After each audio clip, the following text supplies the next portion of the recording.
Doctor صاحب موجودہ اتحادی حکومت کے لیے آپ سب سے بڑا خطرہ کیا دیکھ رہے ہیں؟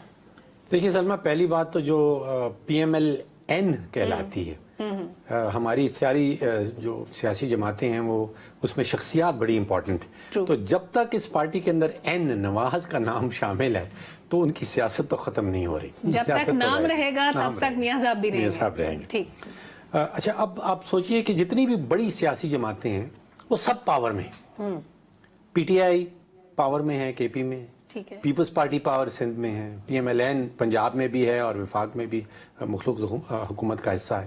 تو ساری سیاسی جماعتیں اس وقت پاور میں ہیں. پنجاب کے اندر پی ایم ایل این کو کسی قسم کا سیاسی خطرہ نہیں ہے. پی ٹی آئی کا کے پی کے اندر اس کو کسی قسم کا خطرہ نہیں ہے. اسی طرح پی پی کو سندھ میں کوئی خطرہ، پیپلز پارٹی کو سندھ میں کوئی خطرہ نہیں ہے. تو سب سیاسی جماعتیں اپنی جگہ میں سمجھتا ہوں سیکیور بیٹھی. ٹھیک ہے.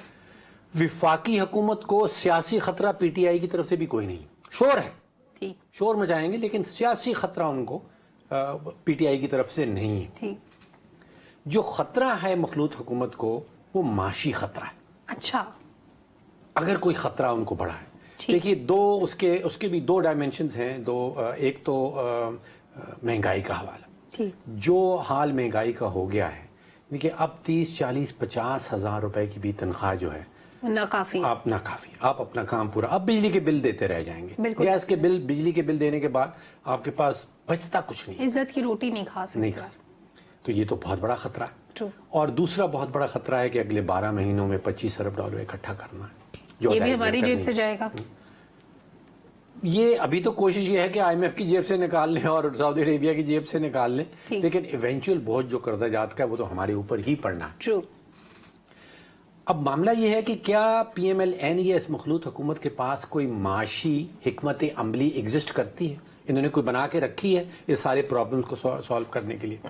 ڈار صاحب کا ایک کلاسک ماڈل ہوتا تھا. ان کا کلاسک ماڈل یہ تھا جی حکومت سنبھالیں، پل بنائیں، بریجز بنائیں، انفراسٹرکچر پر سپینڈ کریں، جی ڈی پی بڑھے گی، لوگوں کو نوکریاں بھی ملیں گی، اور ساتھ ہی ساتھ روپے کو مصنوعی طریقے سے ڈالر کے سامنے سٹرونگ رکھیں، امپورٹس ہوں گی، جی ڈی پی گروتھ بڑھے گی.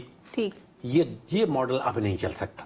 خزانے کے پاس پیسے نہیں ہیں، خزانہ خالی ہے، آپ پل کہاں سے بنائیں گے، سڑکیں کہاں سے بنائیں گے؟ اسٹیٹ بینک کے پاس ڈالرز نہیں ہیں، تو آپ مصنوعی طریقے سے روپے کو کس طرح سٹرونگ کریں؟ تو وہ ماڈل تو ختم ہو گیا. اب چاہیے تو یہ تھا کہ ہمارے سامنے نئی معاشی ٹیم جو ہے ایک نیا اکنامک ماڈل ہمیں دیتی کہ یہ ملک کے پرابلمز ہیں جو دو میں نے آپ کو بتایا، اور یہ ہمارے پاس حکمت عملی ہے ان کو حل کرنے کے لیے. وہ حکمت عملی ابھی تک سامنے نہیں آئی اور میں سمجھتا ہوں کہ وہی سب سے بڑا خطرہ. اور سامنے کیسے آتی ڈاکٹر صاحب؟ نہ منشور میں کچھ تھا، نہ ابھی تک سامنے. دیٹ مینز ہے ہی نہیں. ہم تو یہ پرسیو کریں گے نا، اگر ہوتی تو ابھی تک پتہ لگ جاتا. میری انفارمیشن کے مطابق ابھی تک ایگزسٹ نہیں کرتی، شاید اس کے اوپر کام ضرور کر رہے ہوں. لیکن دیکھیے یہ جو اوپن مارکیٹس ہوتی ہیں یہ انتظار کرتی ہیں. ان کو آپ نے شیئر کرنا ہے کہ یہ حکمت عملی ہمارے پاس ہے، ورنہ پھر وہ مارکیٹس نیگیٹولی ریئیکٹ کرتی ہیں. اور انہوں نے ابھی تک کوئی شیئر نہیں کیا. بالکل ٹھیک ہے. یہ جو سب سے بڑا خطرہ ہے اس کے اوپر ابھی تک انہوں نے کام نہیں کیا.